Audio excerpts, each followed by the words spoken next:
Magandang araw po sa inyo. Narito na po ang ika-27 yugto ng ating kwento, ang nakaraan. Nang dahil sa masidhing kagustuhan ni Stella na manalo sa nalalapit na Golden Film Screen Awards, ay nagawa nito na makipagkita sa isa sa mga magiging judges sa nasabing award-giving body. Sa nasabing event ng selebrasyon ng kumpanya, ay hindi nagawang i-announce ni George na siya ang magiging bagong agent ni Athena dahil inunahan ni Athena ang mga ito ng isang sorpresa. Sa huli, ay lalong nadagdagan ang galit ng mga ito kay Athena. Samantala, nagsilbi naman si Joaquin bilang special agent ni Athena. Inisa-isa nitong pinag-aralan ang mga invitation letters na ipinadala para kay Athena ng iba't ibang major brands at production companies. Pero bago po tayo magpatuloy, paki-like po ng ating video, paki-click din po ng subscribe button, gayon din ang notification bell icon para laging updated sa mga susunod na uploads ng ating kwento. Sabay-sabay po nating pakinggan ang ika-27 yugto ng ating kwento, You Are the Reason. Nakatanggap ng isang invitation ang Global Entertainment mula sa Golden Film Screen Festival. Iniimbitahan ng mga ito ang dalawang aktres, si Stella Santos at Athena Alonso. Bilang leading actress sa pelikulang Ang Aking Pangarap, nominado si Stella para sa Best Actress Award, and Athena was invited to attend the awards night as an award presenter. Nang lumabas ang balitang iyon, ay kaagad na nakaagaw atensyon ito sa media. Kaagad na pasimangot si Stella nang mabasa nito sa cellphone ang isang message tungkol doon. How could Athena still compete with me? Pero invited lang doon si Athena bilang award presenter. Agad namang paalaala ng assistant ni Stella sa kanya. Sobrang confident ni Stella at saka mayabang na muling nagsalita. So what? Sa palagay mo ba may pagkakataon siyang makita sa screen? Sa sandaling maging best actress siya, sisikapin niyang mapaalis si Athena sa Global Entertainment, naisip ni Stella. At nang mga sandali ding iyon ay pinag-uusapan din ng magkapatid na Sander at George ang tungkol doon.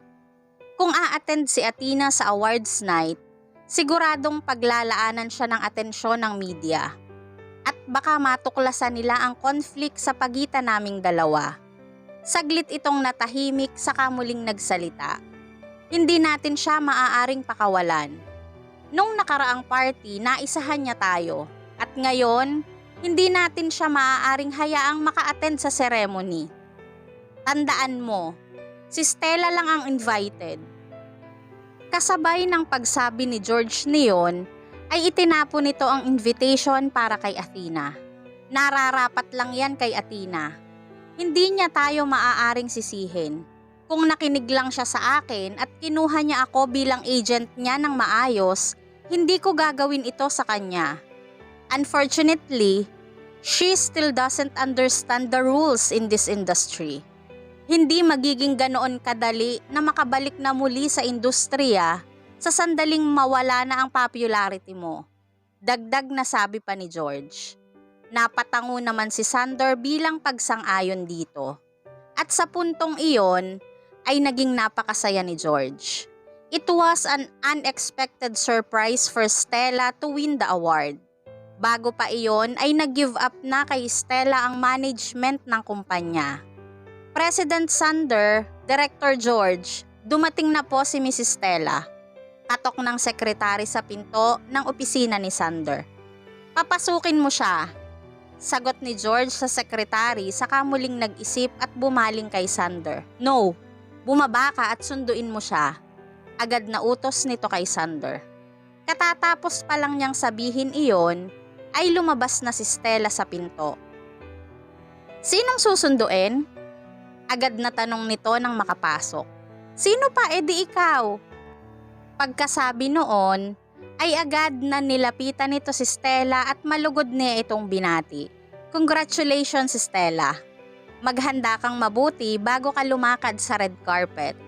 Sigurado akong mamamangha sa'yo ang lahat at ikaw ang na-nominate bilang Best Actress. I will try my best, nakangiting sagot naman ni Stella kay George. At pilit na itinatago ang pag-aalala sa mga mata nito. Talagang paghahandaan ko iyong mabuti.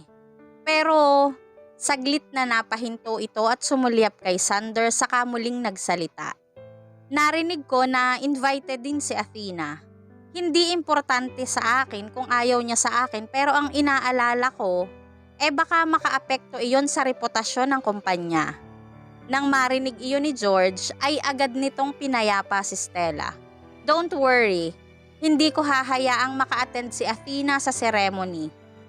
Agad na napawi ang pag-aalala sa mukha ni Stella nang marinig nito ang mga sinabi ni George. Alam ni Stella na nasa kamay niya ngayon ang swerte at tuluyang natalo na niya si Athena. Take your time. Pagkaraan ay sabi ni George, pababa na muna ako. Paalam nito sa katuluyan ng lumabas ng opisina ni Sander. Naglalaro noon sa isip ni George ang defeated expression ni Athena. Sander, sa palagay mo ako ang magiging best actress? Tanong nito kay Sander na puno ng pag-asa ang mga mata. Hindi ko alam. Agad namang sagot ni Sander habang nakatingin sa kanya. Alam na alam ni Sander ang kakayahan ni Stella. Para lang mapili ito sa production, kinailangan ng kumpanyang gumastos ng malaking halaga, subalit ang feedback na natatanggap nila ay hindi ganoon kaganda. At ngayon nga, ay nagulantang sila nang malaman na nominated ito para sa award. Anong ibig mong sabihin? Ayaw mo bang mapanalunan ko ang award? Nagtatakang tanong muli ni Stella kay Sander. Siyempre, gusto kong mapanalunan mo yung award. But this is very strange. Pagkasabi noon, ay inabot nito ang kamay ni Stella at hinapit ang bewang nito. Sinusubukan nitong alamin ang totoo sa pamamagitan ng mga nagbabanta nitong mga tingin. Sana hindi iyon katulad ng iniisip ko. Malinaw sa ating dalawa kung gaano ka-complicated ang entertainment industry circle. Don't do anything that will make me unhappy. Sander, tinatakot mo ako. Pagkaraan ay kumawala ito sa yakap ni Sander. Hindi ko maintindihan ang ibig mong sabihin. Kalimutan mo na yon, it's nothing. Masyado lang akong nag-iisip. Pagkatapos ay napatingin ito sa tiyan ni Stella. Kumain ka na ba ng breakfast? Napag-aralan na ni Stella kung paano basahin si Sander. Agad siyang ngumuso saka sumagot. Hindi pa ako kumain. Gusto ko kasabay ka. Agad namang kinuha ni Sander ang mga kamay nito at magkasama sila ni Stellang lumabas para mag-breakfast. Ang dalawa ay mukhang hindi mapapaghiwalay. But deep down in Stella's heart, an evil plan is starting to emerge. Her ambition and desire had made her lose her mind. Habang sina Sander at Stella ay nasa kanilang sariling mundo, sinubukan ni George na i-block ang balita tungkol sa pagkaka-invite kay Athena sa awards night. Sinabi niya sa management ng kumpanya na gumawa ng kaguluhan si Athena sa selebrasyon noong nakaraang event. Gumawa din si George ng rumors tungkol sa planong pag-alis ni Athena sa Global Entertainment. Sa pamamagitan noon, ang management ng kumpanya ay magkakaroon ng dahilan upang magalit kay Athena. Kumpara sa mga ito, Athena seemed to be undisturbed. Natapos na nito ang filming ng commercial nito para sa L'Oreal Cosmetics at kasabay noon ay nakatanggap ng tawag si Cheryl mula kay Director Sondra. Sinabi nito na mayroong public welfare video na ipoproduce ang kumpanya nito at nais nitong maging parte noon si Athena. Okay, I'll do it. Sandaling nag-isip si Athena. Paano ang kumpanya? Tanong ni Cheryl. Nagpunta si Stella doon kaninang umaga and she acted arrogantly. Wala namang magawa ang magkapatid kundi makinig sa kanya.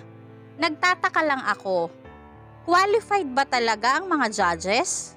With her acting skills, bakit naman siya ang pipiliin ng mga ito? Alam kong may hindi magandang nangyayari. Mahabang sabi ni Cheryl. Napatawa naman si Athena. Hayaan mo siyang matakot sa sarili niyang multo. Kapag natapos na ang award ceremony, malalaman din ng buong mundo ang katotohanan. Pero maiba ako, muling nagsalita si Cheryl. Narinig ko na inimbitahan ka din ng mga organizers para umattend sa awards night, subalit mukhang walang natatanggap na balita ang kumpanya. Ang suspetsya ko, kagagawa na naman ito ni George, napakawalang hiya talaga ng mga iyon. Nagagalit na patuloy ni Cheryl. Huwag mo na silang pansinin pa, agad namang sagot dito ni Athena. As long as I am invited by the organizers, maaari pa rin akong pumunta at magpakita sa award ceremony. At kung talagang ginawa nga nilang harangin ang imbitasyon para sa akin, ipapahiya lang nila ang kanilang mga sarili. Dagdag pang sabi ni Athena. Hindi ito masyadong binibigyang pansin ni Athena. Sa halip, mas concerned siya tungkol sa documentary. Cheryl, kilala mo ba si Director Bobby Jimenez? Muling tanong ni Athena dito. Narinig ko na siya. Hindi ba't siya yung nagdedirect ng mga documentaries? Huwag mong sabihing pinag-iisipan mong makikooperate sa kanya. Nasorpresa si Cheryl. Hindi nito inaasahan iyon. Iniisip niya na ang pipiliin ni Athena ay ang pag-arte sa mga drama series. Si Joaquin ang pumili nito para sa akin. Nakangiting paliwanag ni Athena kay Cheryl. Nang marinig ni Cheryl ang sinabi nito, agad itong nakaramdam ng kapanatagan. Subalit may iba pang issue na dumagdag. Kahit na magdesisyon sila na gawin ang documentary, baka hindi din ito aprobahan ng management ng kumpanya. Lalo pa ngayon na nagkaroon ng pagkakataon si Stella na makuha ang title ng Best Actress. Hindi hahayaan ng management ng kumpanya na gawin ni Athena ang gusto nito. Hahanap ulit ako ng pagkakataon upang ulitin iyon sa kanila. Nag-isip ng mabuti si Athena. Hindi sila dapat makampante. Ito ay isang kritikal na sandali. Hindi sila dapat kumilos ng padalos-dalos bago ang award ceremony, sabi ni Athena. Gusto mo bang humanap ako ng susubaybay kay Stella at maghahanap ng ebidensya na may ginawang hindi maganda si Stella? Malakas kasi ang pakiramdam ni Cheryl na may ginawang milagro si Stella, kaya ngayon ay na-nominate siya bilang Best Actress sa awards night na iyon. Hindi pa siguro sa ngayon, Cheryl. Kung may ginawa nga si Stella, siguro mas mabuti kung si Sander mismo ang makatuklas noon. Ayaw na ni Athena na makialam pa sa mga ito. Hindi siya interesadong malaman kung anong klaseng trap na naman ang sinet up ni Stella sa kanyang likuran. Mas marami ang mawawala sa kanya kung tunay na gumawa siya ng milagro para lamang makuha ang award bilang Best Actress. Sa bagay, sa huli, ang huling baraha ay nasa kamay pa rin ni Athena.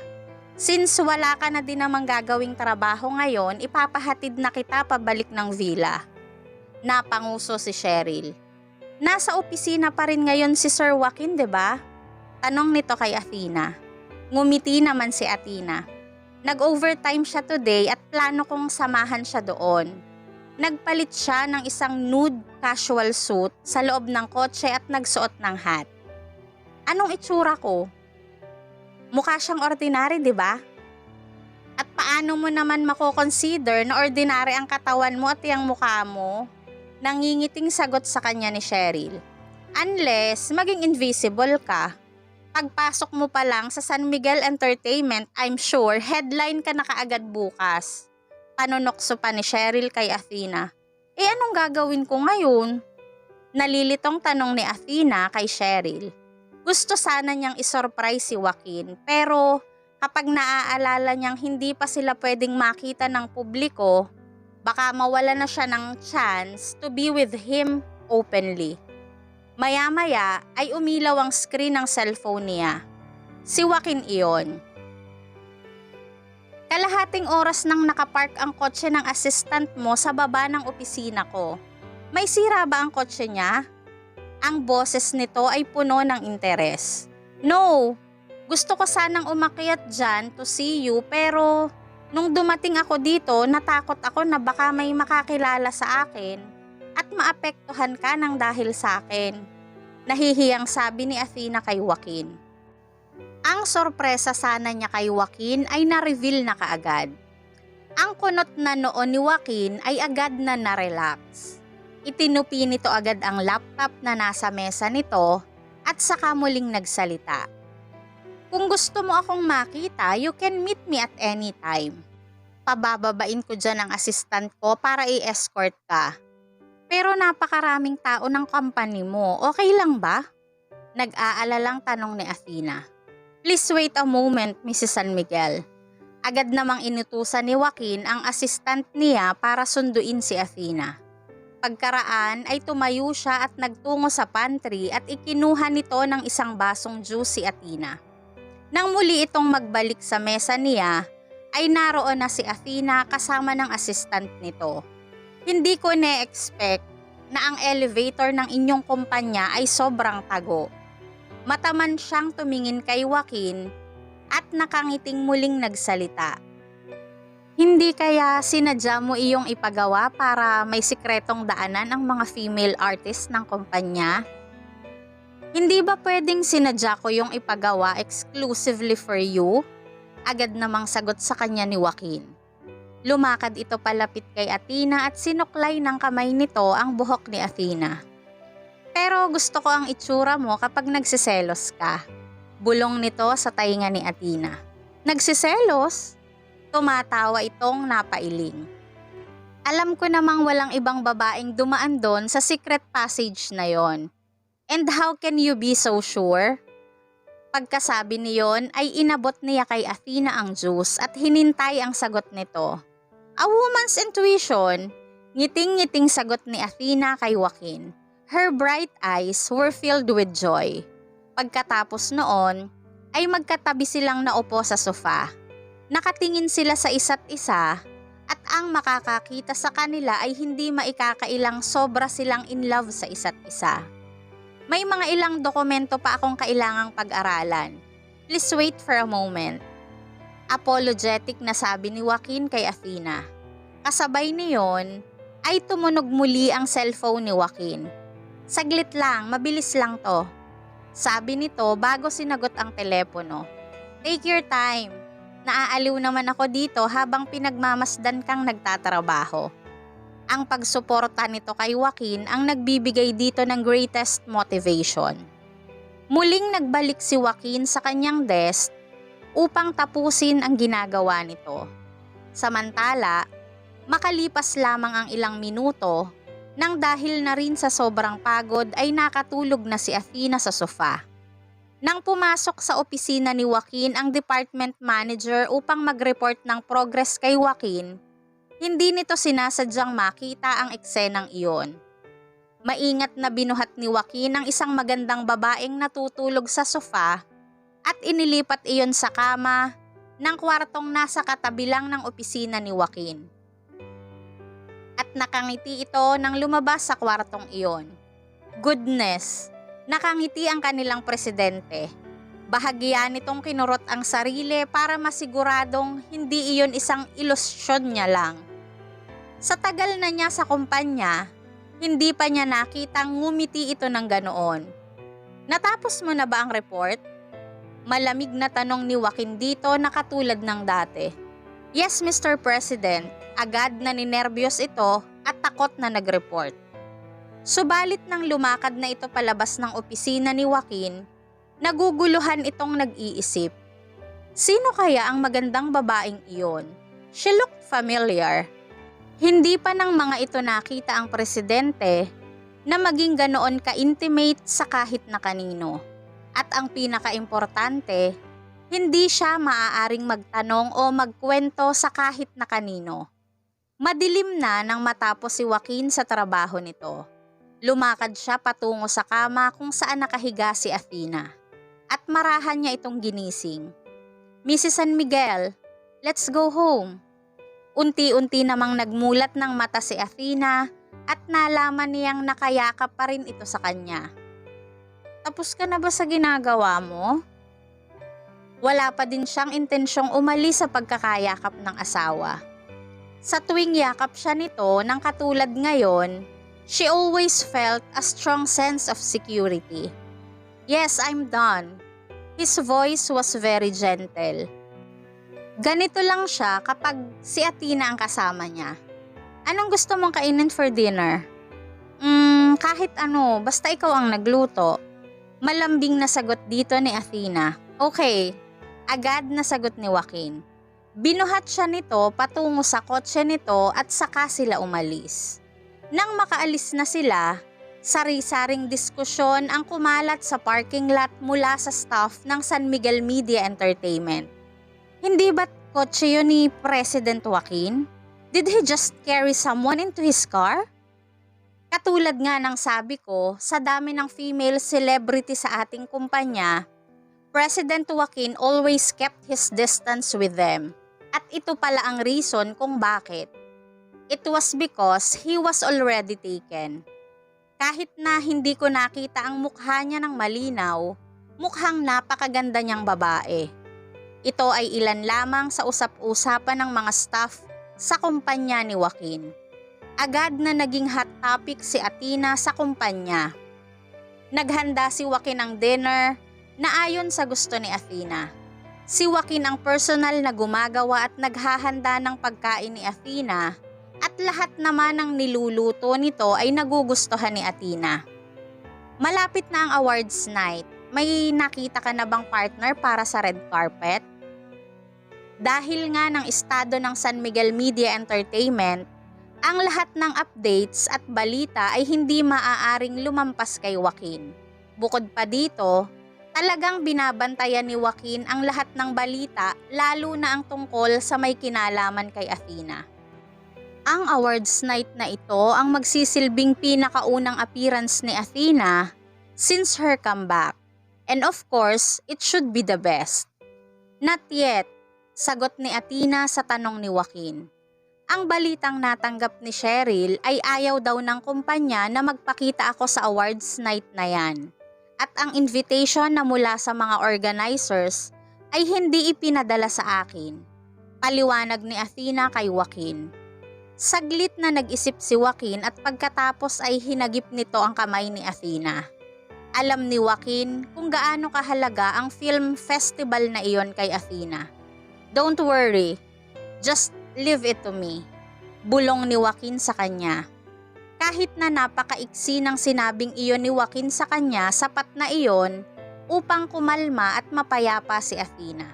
Okay, si Joaquin lang ang nag-iisang tao sa mundo na maaari niyang pagkatiwalaan ng kanyang sarili ng buong buo.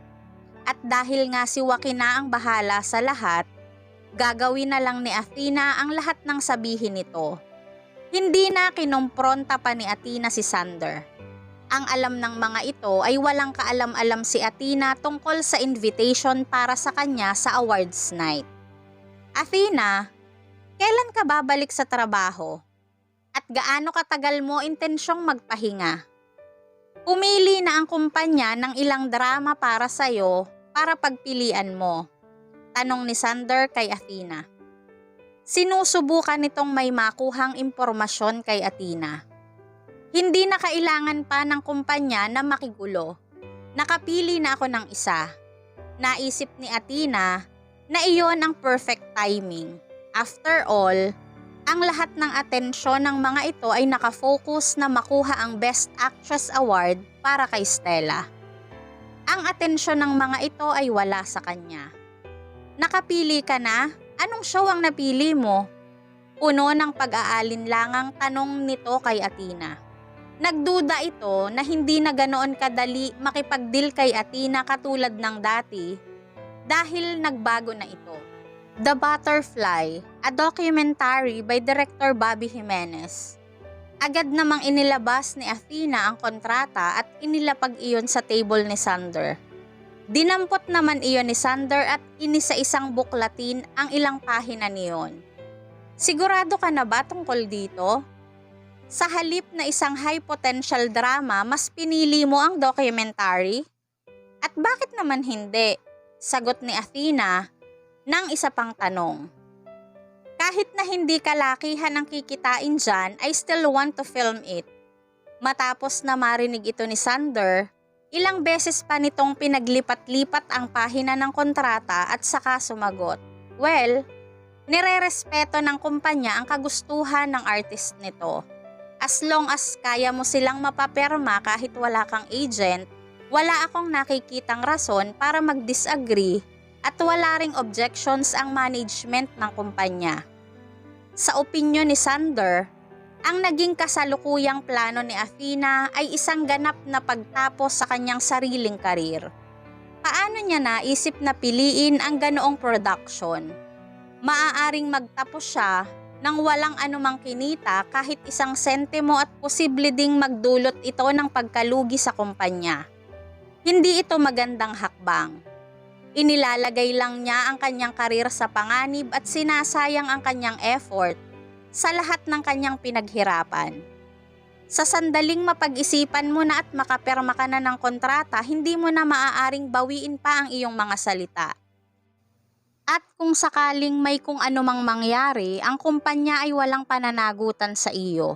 Sarkastikong paalaala sa kanya ni Sander. Of course, napag-isipan ko na yang mabuti. You don't have to worry about it. Nang matapos nang masabi ni Athena ang mga gusto nitong sabihin ay agad na itong tumayo at lumakad na palabas.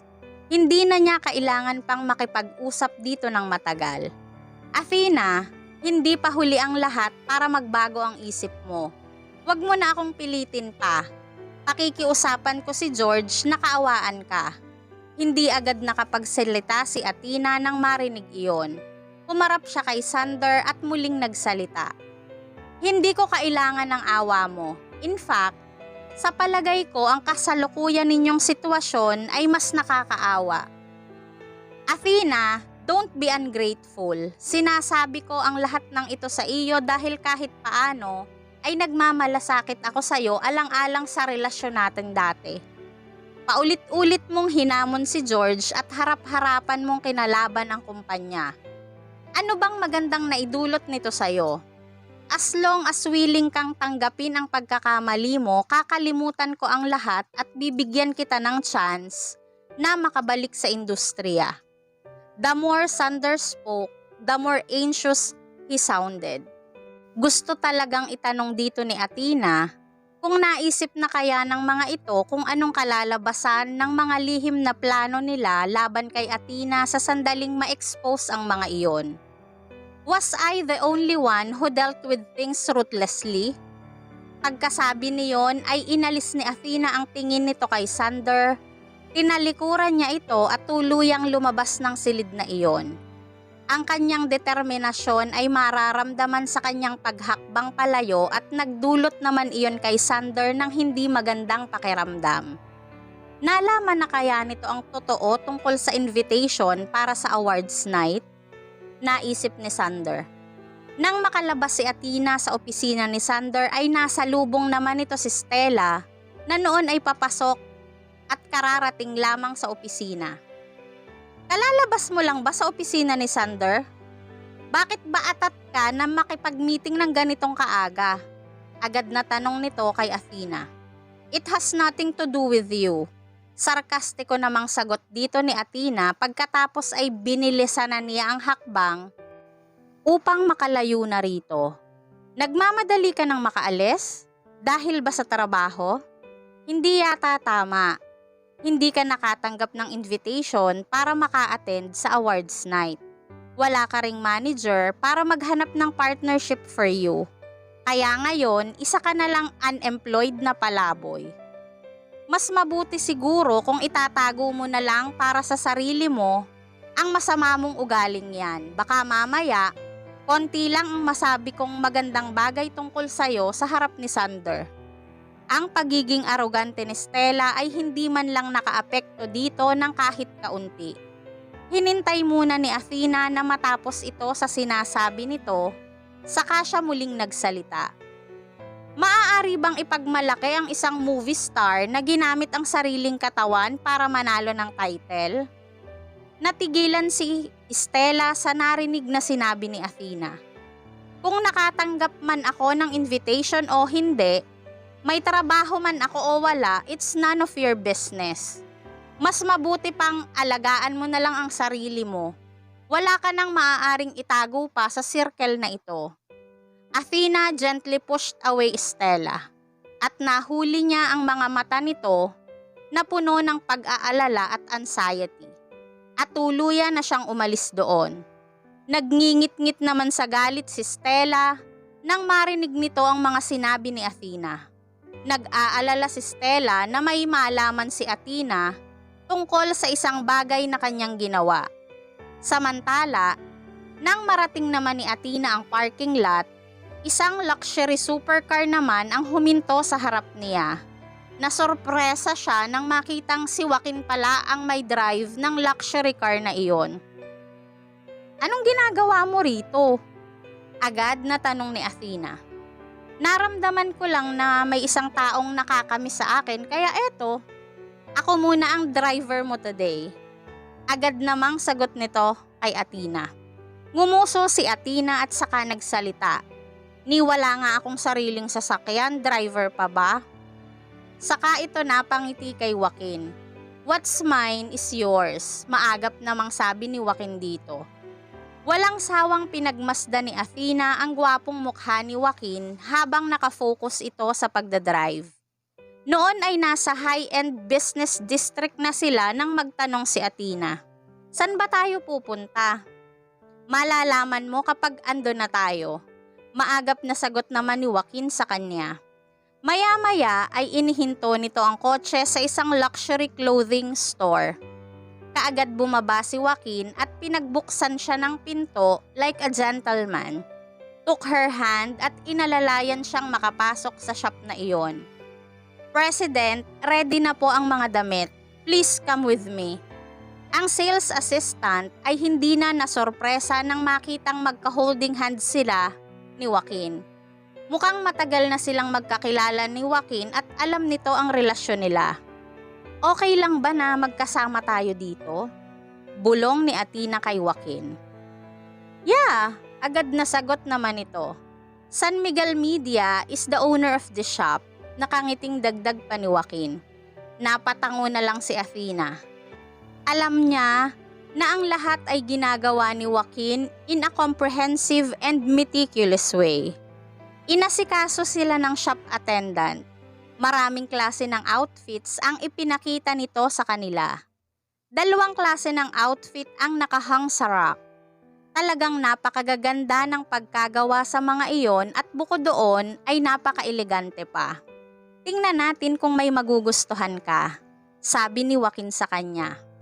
Ang mga iyon ay pinili ni Joaquin ayon sa kanyang panlasa. Pero syempre, nasa kanya pa rin ang final decision as his wife. These are so beautiful, natutuwang sabi ni Athena. Walang babaeng aayaw sa magagandang damit na iyon. Athena felt like she is the happiest princess in the world. This is the very first red carpet na dadaluhan mo since your comeback. It has to be exquisite and more importantly, invited din ako so I think we need a couple's outfit. Try natin tong isang to. Isang shimmery pink pole neck dress na may mga diamond embellishment ang napili ni Athena. She looked elegant and gentle at hina-highlight din ng dress ang amazing figure niya. Ang kanyang buhok ay itinaas niya upang ma-reveal ang collarbone ni Athena. Tinernohan niya ang dress ng isang simpleng diamond necklace. She was like an angel who came from the heavens. Nang makita siya ni Joaquin, napuno ang mga mata nito ng paghanga kay Athena. You're stunning. Kakapalit din ito ng suit. His suit was in gray, with diamond decorations on the cuffs and a pink pastel pattern on the chest. Ito na ang perfect match nang tumayo ito sa tabi ni Athena. Ano kaya ang susunod na mangyayari sa tagpong ating iniwan? Manalo nga kaya si Stella ng Best Actress Award sa awards night? Makadalo naman kaya si Athena sa nasabing red carpet event? Sana po ay samahan ninyo akong muli sa susunod na yugto ng kapanapanabik nating kwento. At bago po ako tuluyang magpaalam, syempre magsha-shoutout po ulit ako. Ayon, magandang gabi, araw, umaga po sa inyong lahat. Ayon, gusto ko po kayong i-shoutout. This is my way of saying thank you, super thank you po sa patuloy nyo pong pagsuporta sa channel ko. Ayon, shout out po sa inyo, Ma'am Lea Bersoto, Emeline Bantilio, Nemia Katig, Maria Candelaria Santos, Menita Dewata, Nicomeda Atejera from UAE. Ayon, shout out po sa inyo dyan sa UAE. Woaini Istoryang Pantasya. Ayon sis, hello po, shout out po sa inyo. Ma'am Fe Maligon Lina, Marisa De Toito, Zel Flores, Margarita Lagumbay, Daisy Machitar from Hong Kong yata si Ma'am Daisy. Jean the Best from England. Ayan Sir Jean, hello po, shout out po sa inyo dyan sa England. Nelly Galo, Rosel Gabawa, Rochelle May Peñaflor from Hong Kong. Ayon, shout out po sa inyo dyan sa mga kababayan po natin dyan sa Hong Kong. Ayon, shout out po. Ma'am Elsa Dishman from USA. Ayon, Ma'am Elsa, hello po. Shout out po sa inyo at sa family nyo po. Maraming salamat po sa walang sawa nyo pong pagtangkilik sa akin pong munting channel. Ayon. Ma'am Marelu Panerio, Ma'am Nympha Tolentino, Rona Absalon from Kuwait. Ayon, sa mga kababayan po natin dyan sa Kuwait. Hello po, shout out po sa inyo. Ma'am Dorsey Marie Mendoza, Edna Galvez, Ma'am Eden Takan from UK, London. Ayon, hello po Ma'am Eden, shout out po. Ella D. Esther Ordaniza from Zamboanga City. Ayon, sa mga kababayan po natin dyan sa Zamboanga, shout out po. Harna Baduli, Eliza Galon, from Lebanon. Ayon, sa mga kababayan po natin sa Lebanon, hello po, shout out po sa inyo dyan sa Lebanon.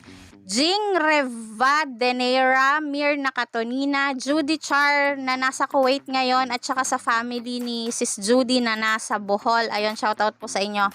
Imelda Gamengan from Lebanon. Ayon po, hello po sa inyo dyan sa Lebanon, shout out po. Ma'am Glenda Batanes, Ma'am Luisita de la Cruz, Rose Jimenez from Dubai. Ayon, Ma'am Rose, hello po sa inyo dyan sa Dubai. Miki, hello po sa inyo. Sis, hello po. Shout out sa'yo. Vladimir Casimo, Ma'am Marcia Pasutan, Teresita de Jesus, Ligel, hello po, shout out po. Ma'am Lydia Landicho, hello po, shout out po sa inyo dyan. Ma'am Loisa from Hong Kong, Loison from Hong Kong, Teresita Arevalo, Ma'am General Benny Yaon, Miss Sapphire. Ayon, shoutout sa iyo Miss Sapphire, salamat po sa magagandang comments. Ayon. Sir Carding Cruz, shoutout po. Maricar Yasay, Kiel Vlogs from Real Quezon. Ayon. Sa mga taga Real Quezon po, shoutout po, especially po sa family ni Kiel Vlogs. Ayon po. Hazel Guzman, Andrea Jeva, Shirley Nueles, Ma'am Remedios Solmantil, Edita Capiendo, Gracie Grace, Teresa Flores. Ayan, shoutout din po kay Ma'am Mikay, kay Ma'am Andrea Jeva. Shoutout po sa inyo. Ako po yung nagbabasa through comments, yung mga nag-comments po. Ayan. Ma'am Shirley Nueles, Ma'am Nympha Tolentino, Angelita Regis. Ayan, shoutout po sa inyo dyan. Ma'am Ronilyn Bacurayo. Ayan, shoutout po Ma'am Ronilyn. Kanino pa ba? Yun. Ma'am Estela Peningulo, ayun, shoutout po sa inyo. Salamat po sa pag-comment. Hindi ko alam kung si Sir ay, kung si Ezekiel ay si Sir o si Ma'am. Ayun, shoutout po sa inyo. Ezekiel. Ayun. Ma'am Ellen Simacon, sino pa ba? Ma'am Naranjo Luz. Ayun, hello po sa inyo, Ma'am.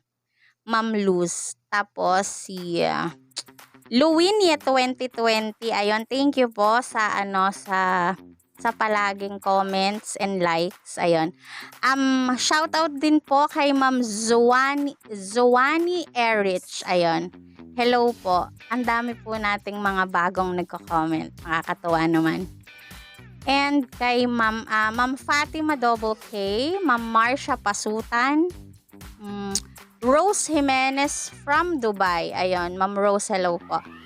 At saka Annalise Carolio. Ayun, shoutout po Ma'am Annalise. And yung pong mga hindi ko mababanggit, so next shoutout ko po, kayo isa-shoutout. Ano po, at saka po pala, I would like to make an announcement para na akong si George at saka si Sander. May announcement. Ayun. Soon po, I'll be having live. Sana po ay suportahan niyo po ako. At dun po sa live, magkakaroon po tayo ng question and answer. Tapos, para po magkakilala naman tayo. Ano po? So, sana po ay suportahan niyo ako pag nag-live po ako. Ayun. So, hopefully ay maging successful. Ayun. Maraming salamat po. At bago po ako tuluyang magpaalam, nais ko pong mag-iwan ng aking quote of the day. Everything you say should be true, but not everything that's true should be said. Maraming salamat po sa pakikinig. Keep safe everyone, and God bless.